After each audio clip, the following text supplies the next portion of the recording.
Un coup d'État raté à Kinshasa avec des assaillants revendiquant les retours au Zaïre et demandant le départ du président Tshisekedi et du futur président de l'Assemblée nationale, M. Vital Kamerhe, soulève des questions cruciales sur la sécurité nationale. Si vous ne l'avez pas encore fait, je vous invite à le faire. Abonnez-vous à notre chaîne et cliquez sur la cloche pour être informé de nos prochaines vidéos.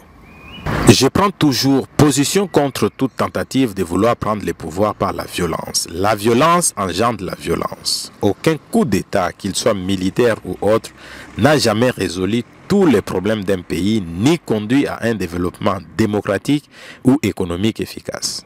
Toute revendication devrait se faire dans les limites fixées par la loi. Par contre, derrière cette tentative de déstabilisation des institutions démocratiquement investies que je condamne avec la plus grande fermeté, il peut y avoir un message à retenir. Cette situation devrait nous interpeller tous sur la bonne marche du pays.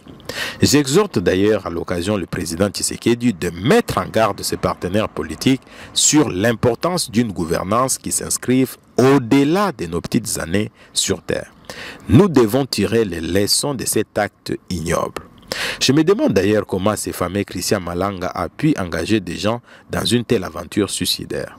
Nous regrettons la perte de vies humaines, notamment le président Vital Kamerhe qui a été une des cibles de cette attaque ignoble et a perdu à l'occasion 2 de ses quarts du corps. Cependant, il est essentiel de saisir ces événements comme une occasion d'engager de vraies réformes pour améliorer la gouvernance du pays et répondre aux besoins pressants de la population congolaise dans les 5 années à venir.